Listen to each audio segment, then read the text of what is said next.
comme ça, si vous l'avez déjà vu et que vous m'attendiez depuis 15 minutes, je devrais m'excuser. C'est un quiproquo. Il y a eu un manque de communication. Peut-être, je ne sais pas qu'est-ce qui est arrivé. Pas du tout, c'est pas grave du tout. Donc, en fait, hier, on a récupéré l'enregistrement et on a regardé ensemble la présentation qui nous a beaucoup intéressés. Et les élèves, ils ont préparé des questions. Donc, je donne la parole. Je les écoute. Oui, voilà. Je donne la parole aux élèves et à vous pour répondre à leurs questionnements. Les élèves, donc, vous allez lever la main si vous souhaitez poser des questions. Et ceux qui le peuvent, ouvrez la caméra, s'il vous plaît. C'est plus intéressant pour l'interaction d'avoir la caméra ouverte. D'accord, madame. Alors, on va commencer avec Aïssa. Vas-y, Aïssa. Bonjour, madame. Est-ce que c'est difficile d'être un journaliste ou une journaliste et plus précisément au Liban? C'est une excellente question, Aïssa. D'abord, je suis très contente que tu aies la caméra ouverte et je veux remercier demoiselle ou madame Koubaïsi pour ça. J'ai la même approche qu'elle avec mes étudiants. Il faut que je vois leurs yeux et leurs regards pour pouvoir vraiment échanger avec eux. Et là, d'après ce que je vois, tu as des yeux très intelligents, Aïssa. Est-ce que c'est difficile? Écoute, moi, je pense que peu importe le métier que tu vas choisir dans la vie, si tu le fais parce que tu es passionné et que tu as vraiment envie de le faire, donc ça va devenir un peu moins difficile. Mais en réalité, il y a quelques petites difficultés liées au contexte libanais. Tu es encore jeune, je ne sais pas à quel point tu suis l'actualité, mais au Liban, on a un manque de chiffres, par exemple. Il n'y a pas beaucoup d'études scientifiques qui se font par le gouvernement ou bien par les instances officielles pour nous donner des chiffres, à nous les journalistes. Je vais te donner un exemple. Si, par exemple, moi, j'ai envie aujourd'hui d'écrire un article sur les étudiants, de tous les étudiants du Liban en classe de 4e qui suivent des cours en ligne. Si j'ai besoin d'avoir des chiffres, combien de ces étudiants-là, ils ont accès à un ordinateur, je n'ai pas. Il n'y a pas de sondage, il n'y a pas d'études rigoureuses qui se font, tu vois. Donc, c'est l'une des difficultés. Une autre pourrait être le fait que tous les médias au Liban, malheureusement, ou bien la majorité, appartiennent à des partis politiques. Donc, si on a envie vraiment d'être libre dans tout ce que l'on dit, il y a des limites. Tu vois, Issa, mais je reprends ce que j'ai dit au début, que si on est vraiment passionné par ce que l'on fait, on pourra trouver des moyens de surmonter des difficultés. Merci beaucoup. D'accord, madame, merci. Merci à toi. Anas, vas-y. Bonjour, madame. Est-ce qu'il y a des fois que tu as eu des informations fausses? Ça peut arriver, Anas. Ça peut arriver et c'est pour cela qu'il faut il faut faire ce qu'on appelle croiser l'information. C'est-à-dire demander à plusieurs sources, à plusieurs personnes de revenir sur la même information que nous recherchons. Je te donne un tout petit exemple. On va dire qu'il y a eu un accident de voiture et qu'il y a une journaliste qui est partie sur les lieux pour voir qu'est-ce qui est arrivé. Si elle demande à un témoin oculaire, c'est-à-dire une personne qui était présente lors de l'accident, qu'est-ce qui est arrivé, et que cette personne lui dit, écoutez, j'ai vu un petit garçon mineur, il n'a pas 18 ans, je jure, qui était au volant, et il conduisait d'une manière, très rapidement, donc je pense que c'est ça la cause de l'accident. La journaliste ne peut pas utiliser cette information comme si c'était la vérité. Il faut absolument qu'elle croise, qu'elle recoupe l'information. Donc, elle doit demander à d'autres personnes pour s'assurer que c'est vraiment le cas. Donc, voilà, j'ai eu la chance de ne pas avoir publié de fausses informations parce que je croise beaucoup et que je vérifie, mais ça peut arriver. Et si ça arrive, il faut corriger le plus rapidement possible. Il faut alerter les lecteurs et leur dire qu'il y a eu une erreur et expliquer qu'est-ce qui est arrivé. C'est beaucoup moins grave et il faut le faire que de faire en sorte d'espérer que ça va passer inaperçu. Pourquoi, Anas? Car si la personne découvre que tel journaliste a publié des informations qui sont fausses, même s'il ne les a pas inventées, il va avoir moins confiance en lui. C'est la même chose que toi avec ton enseignant ou toi avec moi, l'intervenante, ou toi avec un ami qui t'a menti. Donc, c'est très important de cultiver cette relation de confiance avec les lecteurs. Voilà. Très bien. Lynn, tu voulais poser une question? Tu peux ouvrir ta caméra, s'il te plaît? Oui, je voulais poser une question, mais vous avez déjà répondu. D'accord. On passe à Sandra alors. Oui. Je voulais vous demander, madame, au cas où un article n'est pas très consulté et ne reçoit pas beaucoup d'intérêt des lecteurs, est-ce qu'on supprime les dits articles ou qu'est-ce qu'on fait avec lui? Non, on ne supprime pas. Donc, c'est une bonne question, Sandra. Parce qu'il y a Ça, des c'est cas où sur on le laisse sur le là, site internet. il est toujours disponible. On supprime uniquement si, par exemple, il y avait, enfin, ça ne va pas avoir lieu, mais s'il y a des diffamations, s'il y a de graves erreurs professionnelles, à ce moment-là, on met une note, on clarifie et on peut supprimer. Mais supprimer parce qu'il n'a pas eu d'intérêt pour lui, non, jamais. D'ailleurs, cette question, elle m'a fait penser à un sujet, je ne sais pas si je l'ai abordé, je pense que je ne l'ai pas fait, c'est que quand on choisit nos sujets, il faut qu'on pense à nos lecteurs. Donc, on va penser à nos lecteurs, quel âge ont-ils en général, qu'est-ce qui les intéresse, quels sont les sujets qui sont les plus susceptibles de les éclairer, de les intéresser. Donc, ça, c'est pour le choix du sujet. Et deuxièmement, pour la manière d'écrire, on écrit d'une manière très différente de ce que l'on faisait en classe à l'école ou bien de l'écriture, si tu veux, littéraire. On écrit d'une manière très simple, on écrit d'une manière très claire et compréhensible, de manière à être très accessible aux lecteurs et également à les intéresser et à rendre la lecture facile. Donc, ça peut aider à attirer les lecteurs vers le papier en question. Très bien. D'accord. Les réponses sont très intéressantes. Hein? Abdelrahman, parce que je sais que ta batterie va se couper. Oui, bonjour madame. Pourquoi il ne faut pas confondre le métier du journaliste avec celui du publicateur et du publicitaire? Excellente question, Abdelrahman, qui moi, personnellement, me touche beaucoup. Je vais te dire pourquoi. Il arrive souvent, surtout au Liban, parce que tu sais, tout le monde te connaît, c'est une toute petite communauté. Donc, il arrive souvent que les personnes qu'on interroge pensent que parce qu'on les connaît bien, ou bien parce qu'on les aime parfois, ou ça peut être n'importe qui, on va parler du bien juste parce qu'on les connaît. Ou bien qu'on va, tu sais, faire leur éloge ou les montrer sous une image bien donnée. Ce n'est pas le cas. Nous, ce que l'on fait, on est en train de reproduire autant que possible la vérité, autant que possible, je dis, parce qu'il n'y a pas une seule vérité et que ça dépend beaucoup du regard qu'on a sur cet aspect-là. Mais il faut qu'on essaie de reproduire autant que possible les choses telles qu'elles sont. Maintenant, le publicitaire, qu'est-ce qu'il fait? Lui, il est payé. Il est payé pour donner, il est payé par la personne sur laquelle il va écrire pour donner une belle image de cette personne-là. Ce n'est pas ce que l'on fait, nous. Donc, imagine si à chaque fois que l'on rencontre un politicien, par exemple, qu'on est obligé de dresser une belle image de lui. En fait, c'est tout à fait le contraire. On ne va pas faire une diffamation de lui, on ne va pas l'insulter. Au contraire, c'est pas ça l'idée. Mais on va donner une image aussi proche de la réalité que possible de lui, et ce ne sera pas de la publicité, c'est sûr. Tu sais, il y a une phrase, je ne l'ai pas vraiment en tête maintenant. C'est une phrase de Albert Londres. Donc, je t'invite à rechercher cette personne. Albert Londres, c'est un reporter qui a un prix au fait à son nom, qui dit que le fait d'être journaliste, c'est le fait de mettre la plume dans la plaie, P-L-A-I-E. Donc, tu vois, donc on est vraiment très loin de vouloir vraiment applaudir les personnes que l'on rencontre ou de vouloir leur faire des fleurs. Et ça va t'aider un petit peu à voir un petit peu la différence. D'accord, merci. C'est à toi. Adam? Oui, bonjour madame. Dans votre présentation, vous avez parlé de la liberté de la presse. Pourquoi est-il important de la défendre? Tu sais, parce que s'il n'y a pas de liberté de la presse, on va produire tous le même discours, un discours qui est souvent imposé par ceux qui sont en pouvoir, qui sont au pouvoir, qui ont l'autorité et qui n'est pas nécessairement le vrai. Et même s'il y a, je ne suis pas uniquement en train de faire, si tu veux, la défense de la pluralité, mais aussi d'un regard différent sur les choses. Donc, imagine si, par exemple, ce qu'on vit actuellement au Liban, on a des difficultés économiques, il y a une crise sanitaire, il y a toutes sortes de problèmes politiques. Imagine si on est obligé tous, tout le temps, de dire que tout va bien. Parce que c'est ce que le gouvernement ou c'est ce que l'autorité veut que l'on fasse. que tout va bien, d'accord. Donc, on est en train de camoufler les problèmes et on est en train d'empêcher les citoyens de réfléchir peut-être à des solutions. Donc, c'est indispensable, ça va de pair. Même si parfois on va lire, on va écouter des choses qui ne nous plaisent pas, c'est correct.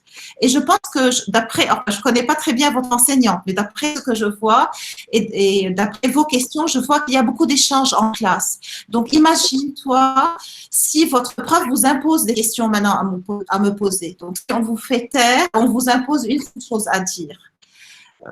Il n'aura pas de démocratie. Tu vois, un autre aspect, peut-être que j'en ai parlé dans l'intervention, c'est que si on va porter un jugement en tant que citoyen, si on va décider un jour pour qui voter, il faut que l'on sache réellement ce qui est arrivé. Si on me dit que tout le monde est bien, ou bien si on me dit que telle personne, elle est excellente, et moi que je n'ai pas vu qu'elle a fait des choses incorrectes durant son mandat, donc tu sais, je ne vais pas avoir les moyens de porter un bon jugement et de décider pour qui voter. Donc tout sera affecté. D'accord, merci. Merci à toi. Les élèves, je vous ai écrit la citation dans le chat d'Albert Londres. Donc, notez le nom et notez la citation. C'est très intéressant. On va passer à est-ce qu'il y a encore des questions? Je vais donner la parole à Jade parce que ça fait un moment qu'il a levé la main.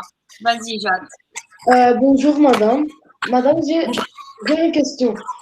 Est-ce qu'une fois, vous avez publié quelque chose d'un ministre qui parle de lui en quelque chose de faux, et puis un ordre est venu et que vous deviez effacer ce que vous avez mis?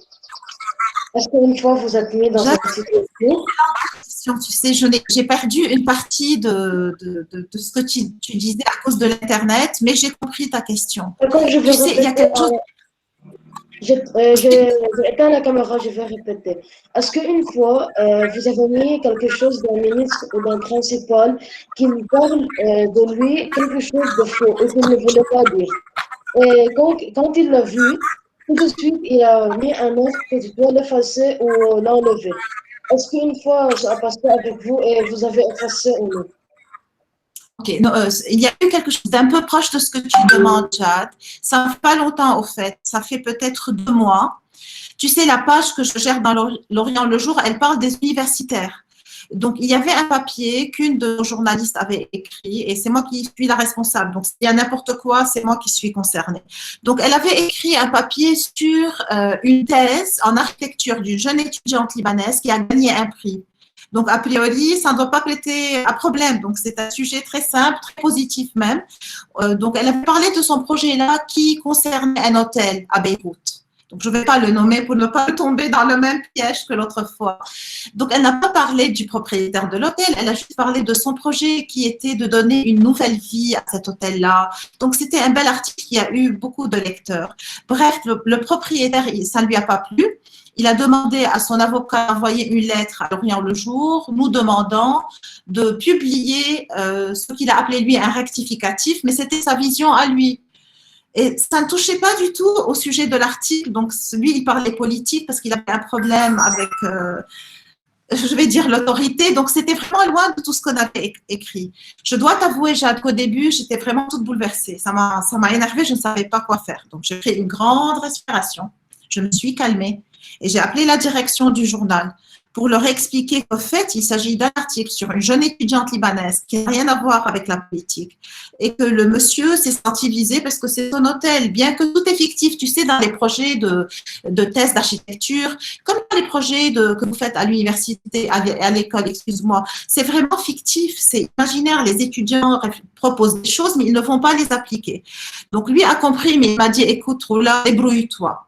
Donc, j'ai appelé l'avocat du monsieur et j'ai fait moi-même l'avocate de défense et j'ai expliqué qu'est-ce qui est arrivé. Et finalement, il m'a dit, écoutez, madame, je suis d'accord avec vous, ce que vous dites est vrai, mais lui, il est un peu bizarre, mon client.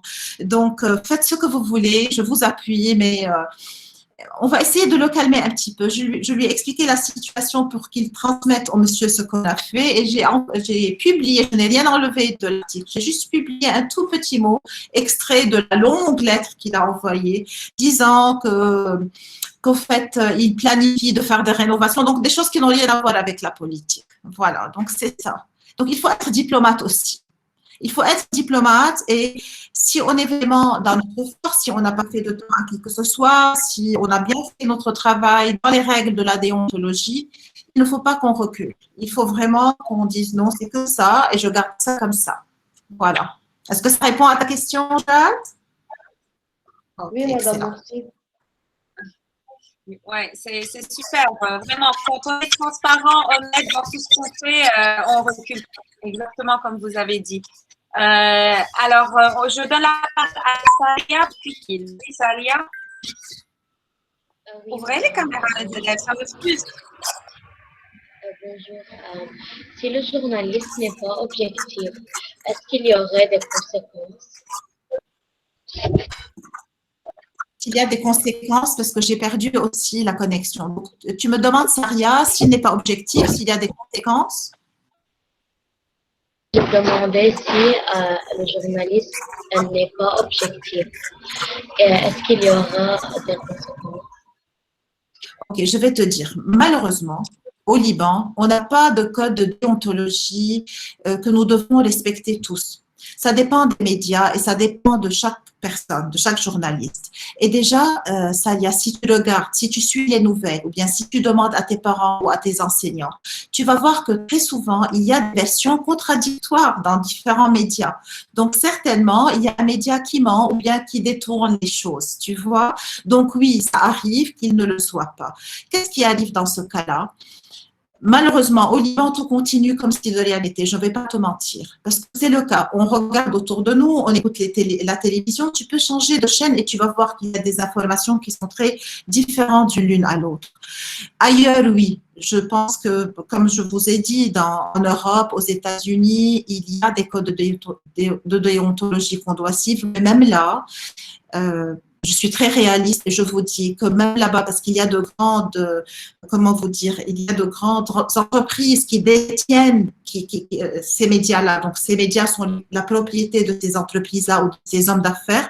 Donc là aussi, il peut y avoir un manque d'objectivité à un moment donné. Moi, ce que je propose, c'est que pour les lecteurs, il faut qu'ils lisent des sources différentes d'informations. Donc, vous allez vous cultiver, vous allez vous faire une idée qui est beaucoup plus claire. Vous allez décider de vous-même qu'est-ce qui est plus proche de la vérité que l'autre.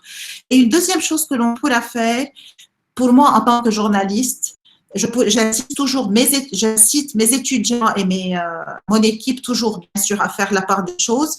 Et nous, dans le journal, quand il y a des textes qui vont plus dans le sens d'une opinion, on le dit clairement. Donc, on a des éditoriaux où ils contiennent une grande part d'opinion ou bien d'avis personnels. Le lecteur, il le sait. Il sait que ce ne sont pas des faits. C'est l'avis de tel journaliste. Tu vois? Donc, moi, quand j'étais plus jeune, quand j'avais votre âge, Saria, moi, je pensais que c'était très clair. Que c'est clair, que c'est la vérité pure, que le journaliste est toujours objectif. Maintenant, je peux parler des heures sur l'objectivité. Donc, l'objectivité réelle n'existe pas. Donc, ça, c'est un autre sujet, mais je peux t'en parler rapidement si on a le temps. Madame Koubaïsi, je peux parler un petit peu d'objectivité journalistique. On a le temps? Allez-y, oui. Oui. Donc, tu sais, moi, je donne toujours l'exemple à mes étudiants d'une caméra. Je leur dis, si vous prenez la caméra et que vous voulez prendre une photo, normalement, on pense qu'une photo, c'est objectif, c'est une photo, c'est mécanique. On a pris cette photo-là, ça doit être la vérité. Mais au fait, il y a un choix qui se fait. Tu vas choisir, toi, par exemple, de prendre un angle donné. Tu vas t'approcher beaucoup de ce que tu vas prendre en photo et tu vas prendre un certain angle. Tandis que moi, j'ai envie de me mettre en hauteur. Je me mets sur une chaise et je m'éloigne et je la prends d'en haut. Donc, ça donne une autre image, même si c'est la même chose. C'est un peu la même chose, le journalisme. Tu vois, on va choisir toujours un angle et on va décider quoi éclairer et de quelle manière. Donc, on va essayer tous de s'approcher de la vérité, mais ce n'est pas tout le temps objectif parce qu'il y a des choix que l'on fait, des choix que je ferai moi qui vont être très différents de choix que fera une autre journaliste, même si elle est très professionnelle elle aussi. Tu vois, Salia? Donc, l'idée est de ne pas dire de mensonges. Oui, mais l'objectivité, les limites ne sont pas très claires. D'accord? Merci à toi. On passe à Khalil. Vas-y, pose ta question. Bonjour madame, la question est, est-ce que le journaliste a le droit de publier tout ce qu'il veut et quelles sont ses limites et est-ce que le journaliste fait face à des oppressions? Oui. Donc, tu as deux questions importantes. Si on peut faire tout ce que l'on veut, la réponse est non. Et on ne devrait pas. On n'est pas des super citoyens. Donc, on répond au même code, si tu veux, les mêmes lois. Les mêmes lois portent sur nous. On est obligé de respecter la loi. Et ça aussi, il y a des dérapages au Liban. Parfois, en écoutant, surtout certains journalistes télé, qui, tu sais, parce qu'à la télévision, on devient vite une star, c'est différent de la presse écrite. Donc, ils se prennent pour des super citoyens, c'est ce que j'appelle. Donc, comme si la loi ne les concerne pas. Ce n'est pas vrai. On est obligé de respecter la loi dans le pays où l'on travaille. Je ne peux pas entrer par infraction chez quelqu'un, même si on me dit peut-être telle personne-là, je ne sais pas, elle fait des détournements de fonds, elle n'est pas correcte, elle fait des choses hors la loi. Moi, je n'ai pas le droit d'entrer chez elle sans avoir été invitée, tu vois. Donc, je dois respecter la loi. Ça, c'est un. Et ta deuxième question, c'était, tu me rappelles, s'il te plaît? Il y avait une deuxième partie de ta question. La deuxième question était, est-ce que le journaliste fait face à des oppressions? Oui, bien sûr. Il suffit de regarder un petit peu et de faire une petite recherche pour voir qu'est-ce qui est arrivé ces dernières années à nombre de journalistes. On va voir que oui, ils peuvent subir des menaces, ils peuvent même arriver à être tués, les journalistes. Et au Liban, plus qu'ailleurs peut-être, parce que je ne veux pas aussi ouvrir ce vaste sujet, ça sera peut-être un sujet de discussion en classe un jour et j'aimerais intervenir pour réparer les 15 minutes de retard.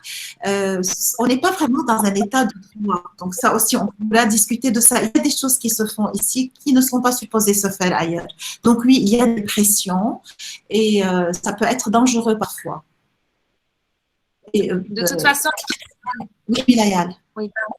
Arrivé en seconde, on va parler de la liberté d'expression et de ses limites et ce sera l'occasion aussi de vous accueillir pour parler à ces jeunes qui deviendront encore plus matures. Ça me fera grand plaisir. J'ai tellement de plaisir à discuter avec eux. Au fait, j'aime beaucoup votre façon de faire. Je dois vous féliciter personnellement, Madame Koubaïsi, vraiment. C'est très agréable. Je les vois épanouis, intéressés, intelligents. C'est merveilleux. C'est une séquence qui les a beaucoup intéressés. On n'a pas accordé beaucoup de temps, mais c'était approfondi. Tant mieux, merci. À eux aussi. Alors, les élèves, il y a des élèves qui n'ont pas posé leurs questions. Lama, Rama, Rena, vous voulez intervenir, les filles? Ma question, c'est si un journaliste a publié une fausse information, quelles sont les conséquences? Mais on a déjà répondu, je pense, à cette question. Oui, c'est pour cela que je l'ai posé la question. Je peux répéter si elle veut vraiment, c'est que par la loi, on est obligé de corriger. Donc, il faut qu'il y ait un rectificatif dans le journal et au même emplacement où l'erreur a eu lieu. Mais là, ça aussi, parfois, il y a des choses intentionnelles parce que, comme je vous l'ai dit, tout est politisé et ça passe. Ça peut passer sans que ça ne soit corrigé. D'accord. Rim, vas-y. Pourquoi avez-vous choisi ce métier?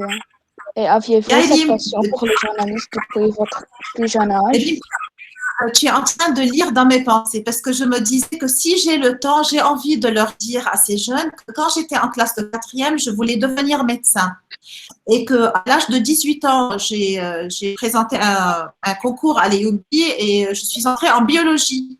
Donc, j'ai commencé par étudier la biologie pendant des années. J'ai enseigné les sciences pendant de longues années aussi. Et je suis devenue journaliste à l'âge de 37 ans. Donc, j'avais le double de votre âge et plus maintenant que vous avez aujourd'hui. Pourquoi? Parce que, vous savez, je rêvais et je continue de rêver, peut-être avec un peu moins de conviction maintenant, de vouloir contribuer à la société où je vis. Donc, avec ce métier-là, on peut contribuer au changement. Parce qu'on peut écrire sur des sujets intéressants, qui intéressent les citoyens, qui leur montrent des choses différemment, qui les incitent à changer de comportement. Donc, je voyais qu'avec ce métier, je pouvais donner beaucoup au Liban. Et moi, j'ai vécu 10 ans à Montréal. Donc, à mon retour, je voulais faire quelque chose pour avoir un peu plus d'influence sur mon pays. Ce qui est génial. Voilà. Merci, Antoine. Bonjour, madame. Justement, il y a une petite question. Est-ce que quand tu pars à un autre pays, tu as le droit d'exercer oui. Je pense que ça dépend. Par exemple, dans mon cas particulier, moi, j'ai eu la chance, comme je vous ai dit, c'est à 37 ans que j'ai fait un master un DES, au fait, en journalisme francophone. J'ai eu la chance de faire ça en jumelage, si tu veux. Donc, en co-tutelle entre la France et le Liban. Donc, oui, je peux exercer en France. Mais normalement, je pense qu'il faut, je pense, donc je ne suis pas sûre que c'est à vérifier. Ou bien si j'ai à le faire, moi, ce que je ferais, j'essaierai d'entrer en contact avec l'ordre des journalistes et de voir qu'est-ce que je devrais faire pour pouvoir exercer mon métier là-bas. Je pense qu'il y a toujours des moyens de le faire, peu importe notre profession, à condition de donner le temps pour poursuivre ce qu'ils demandent et les exigences qu'ils demandent et pour nous reformer peut-être. Mais ce n'est pas un obstacle. Si on veut vraiment faire les choses, on peut. C'est par ce principe-là que je fonctionne dans la vie. Ok, merci beaucoup, madame. Anas. Vous avez d'autres questions, les élèves? Je pense qu'entre la présentation du lundi ouvert, beaucoup de points qu'on a abordés dans cette séquence et l'entretien d'aujourd'hui avec ces questions très intéressantes et les réponses super intéressantes, on a couvert la séquence et tout ce qu'on voulait savoir sur la presse. Sandra, tu voulais ajouter quelque chose? Non. D'accord. Madame Douglas, je vous remercie infiniment. Vraiment, c'était super intéressant. Merci pour le temps précieux que vous nous consacrez, pour votre ouverture, vos réponses qui vont au-delà de nos attentes, vraiment. Merci beaucoup à vous et désolée encore une fois pour ce retard. Mais j'attendais là dans mon bureau, donc c'est dommage, vous avez bien fait de m'appeler. Une autre chose, je voulais que vous me considériez comme l'ami de la classe. Donc, s'ils veulent voir un petit peu ce qu'on fait à Lorient ou bien s'ils ont de beaux textes, je ne sais pas, ils peuvent échanger avec moi à travers vous quand ils veulent. Je suis l'ami de la classe. Voilà. Je vous remercie beaucoup. Avec grand plaisir. On lancera des projets la prochaine en présentiel, j'espère. Merci, madame. Merci, madame. Au revoir. Au revoir, les filles. Au revoir. Bonne journée. Merci beaucoup, madame. À demain. Au revoir. Bonne journée. Je vais juste voir comment sortir. Voilà, je pense. Il suffit de fermer comme ça. Voilà.